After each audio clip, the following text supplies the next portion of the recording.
Let's just dive right into this explainer by acknowledging an undeniable feeling that, honestly, so many of us share right now.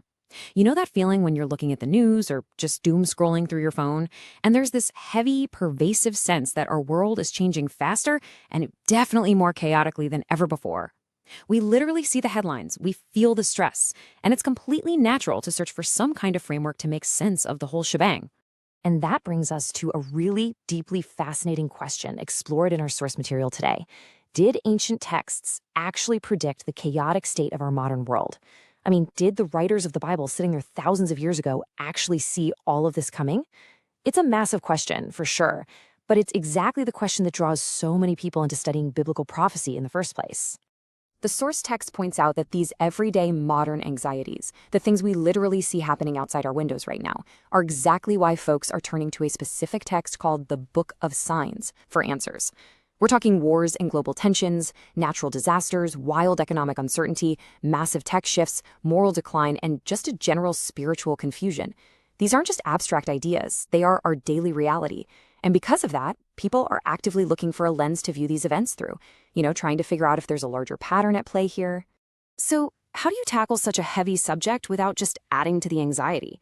Let's get into section 1, Demystifying Ancient Bible Prophecy, and see how the book handles it.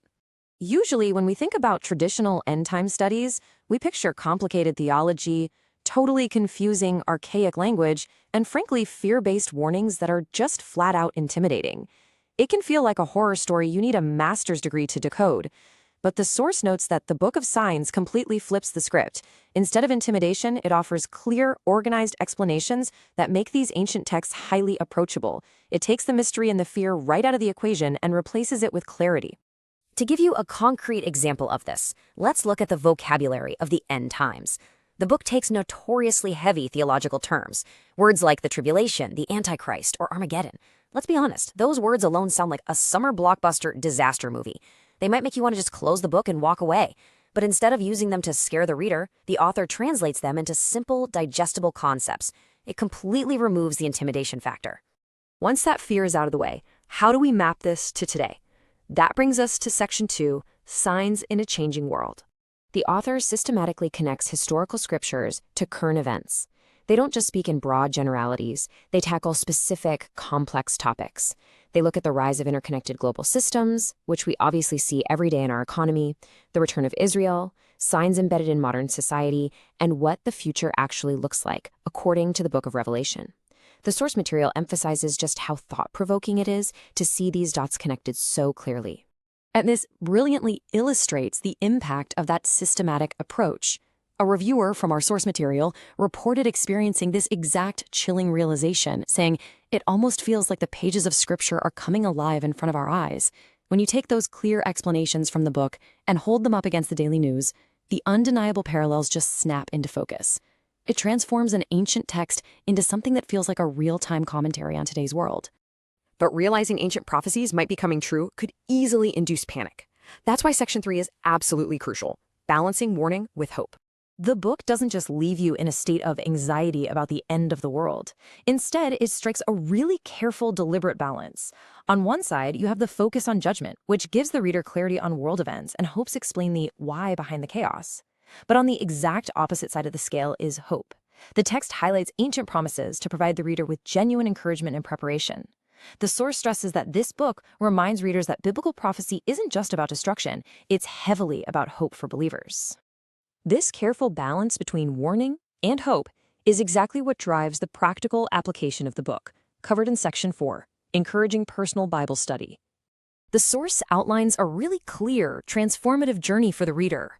It starts with acknowledging world events, admitting that, yes, things are chaotic right now. From there, it guides the reader to seek biblical context, using the book to demystify those texts.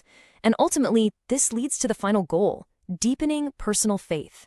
It moves you from being a passive, anxious observer into someone who is actively engaging with their faith to find some solid ground.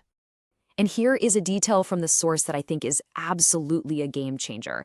Rather than just throwing the author's own opinions at the audience, the text is highly respected for constantly pointing readers back to the original source. It points you back to scripture over and over again. Actually, scratch that. It doesn't just point, it acts as a guide, motivating people to open the text and seek understanding directly for themselves.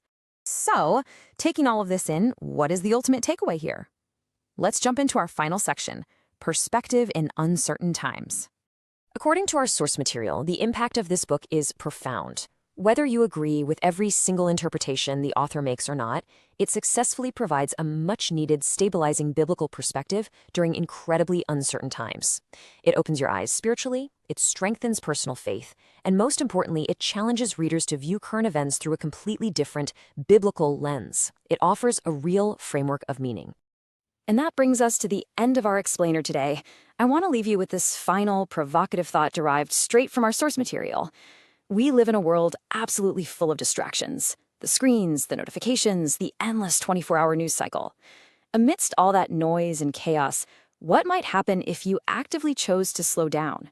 What might happen if you took a quiet moment to seriously consider eternity, faith, and truth? It's a powerful question and definitely one well worth exploring.